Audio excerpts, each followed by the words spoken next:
Assalamualaikum warahmatullahi wabarakatuh.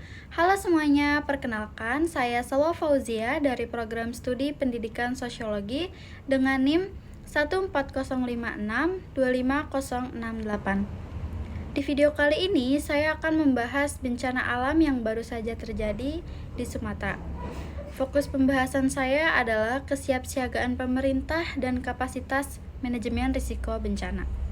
Bencana ini tidak hanya menimbulkan kekerasan fisik, tapi juga menguji kemampuan negara dalam melindungi warganya, mulai dari sistem peringatan dini, kecepatan respon darurat, koordinasi antar lembaga, hingga distribusi bantuan di lapangan.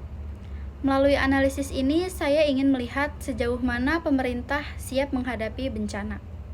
Saya juga akan mengulas apakah manajemen risiko yang diterapkan sudah efektif, tepat sasaran, dan berorientasi pada keselamatan.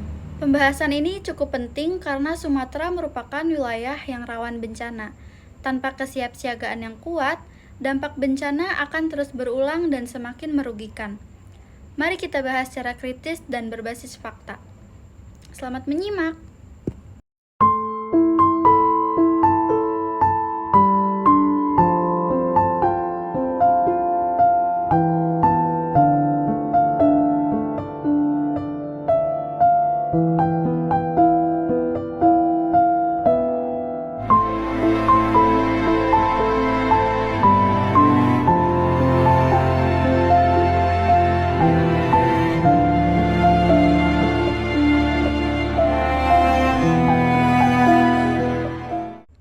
Akhir November 2025 menjadi titik balik yang pahit bagi banyak warga di Aceh, Sumatera Utara, dan juga Sumatera Barat. Hujan turun tanpa jeda selama berhari-hari. Sungai yang biasanya menjadi sumber kehidupan kini berubah menjadi ancaman. Air meluap dengan cepat, membawa lumpur, kayu, dan juga material berat lainnya. Dalam waktu singkat, banjir bandang dan tanah longsor menenggelamkan desa-desa, menghancurkan rumah, sekolah, tempat ibadah, serta merusak fasilitas umum yang menjadi penopang kehidupan warga setempat. Di banyak lokasi, jalan utama terputus, jaringan listrik padam, sinyal komunikasinya juga hilang, sehingga warga terjebak di rumah atau mengungsi ke tempat yang lebih tinggi dengan peralatan seadanya. Proses evakuasi berjalan lambat karena medannya juga sulit dan juga aksesnya terbatas. Hari demi hari berlalu, tapi kondisi tidak kunjung membaik.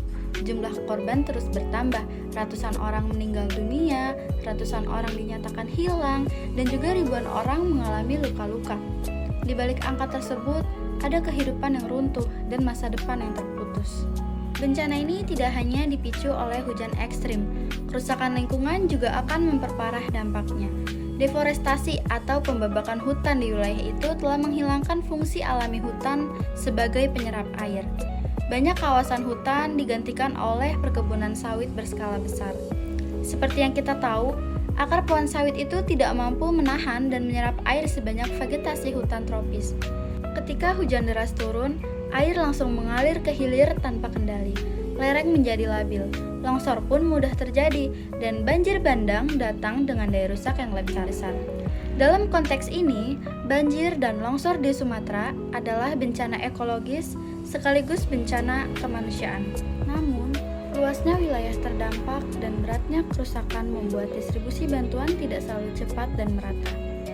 Di sejumlah daerah, warga masih mengeluhkan keterlambatan bantuan dasar seperti pangan, air bersih, dan layanan kesehatan. Kondisi ini memperlihatkan keterbatasan kapasitas manajemen risiko bencana ketika menghadapi bencana besar secara serentak di banyak wilayah. Di tengah kondisi darurat, pemerintah mulai mengerahkan bantuan logistik. TNI dan juga Polri dilibatkan untuk mendukung operasi tanggap darurat. Distribusi bantuan dilakukan melalui jalur darat, udara, dan juga laut. Helikopter digunakan untuk menjangkau wilayah yang terisolasi. Kapal laut mengangkut logistik ke daerah pesisir yang akses daratnya itu terputus. Jalur darat tetap diupayakan meski harus melewati jalan yang rusak dan juga tertimbun longsor.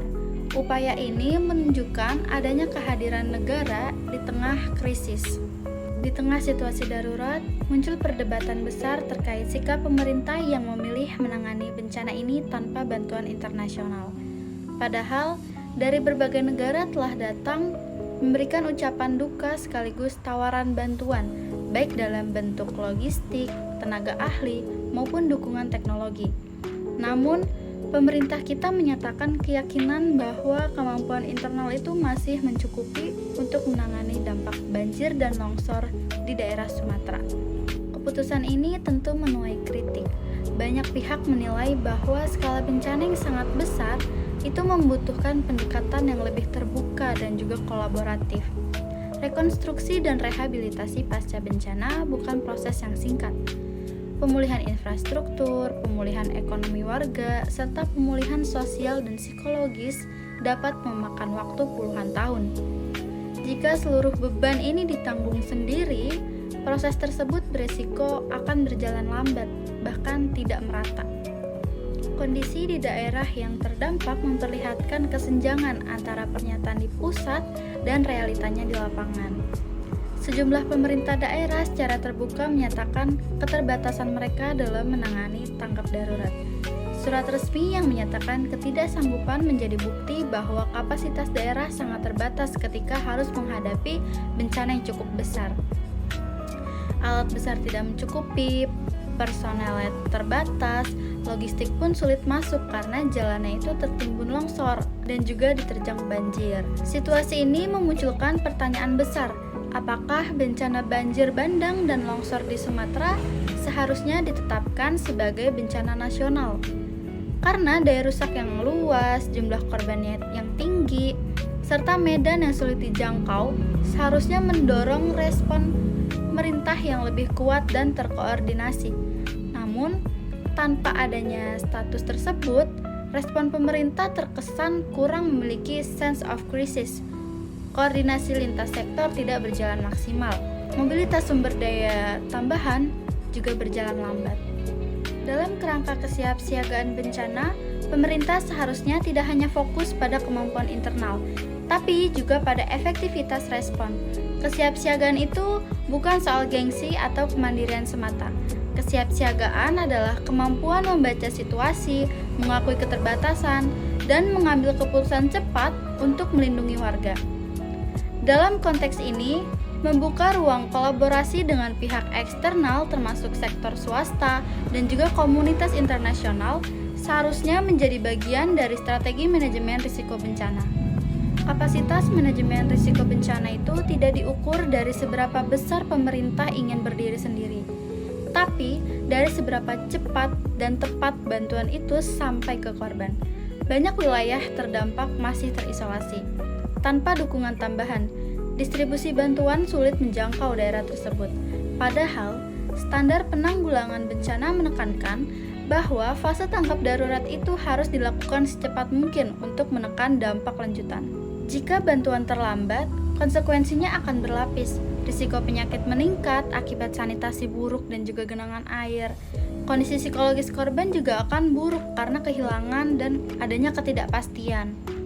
Proses pemulihan menjadi semakin panjang, beban ekonomi masyarakat terdampak semakin berat. Semua ini pada akhirnya kembali menjadi beban negara dalam jangka panjang.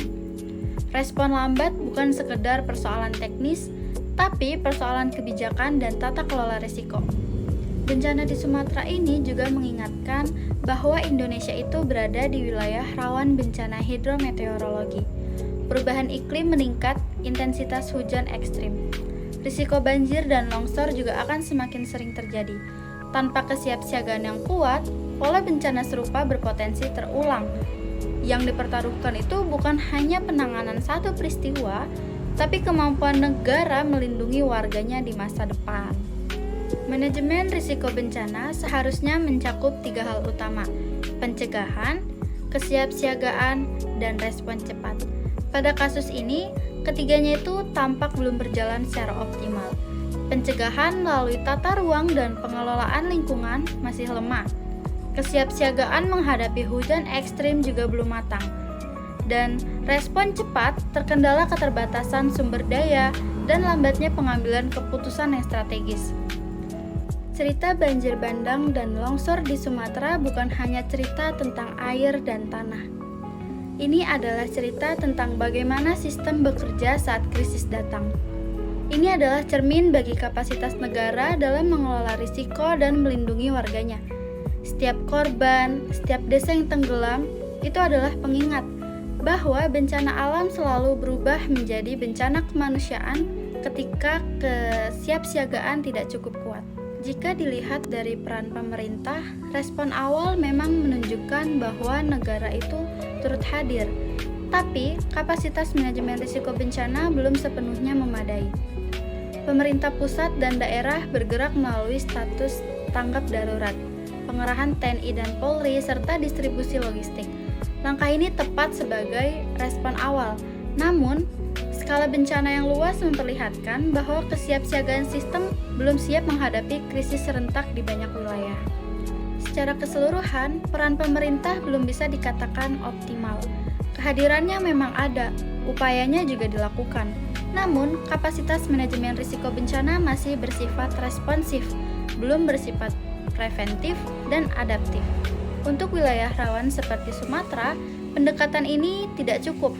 Pemerintah perlu memperkuat peringatan dini, memperbaiki tata kelola lingkungan, membangun sistem logistik darurat yang fleksibel, dan membuka kolaborasi dengan aktor non-negara. Tanpa perubahan ini, kesiapsiagaan akan terus tertinggal dari risiko bencana yang semakin besar. Kedepannya, pelajaran dari peristiwa ini sangat jelas. Pemerintah perlu membangun sistem manajemen risiko bencana yang lebih adaptif dan terbuka.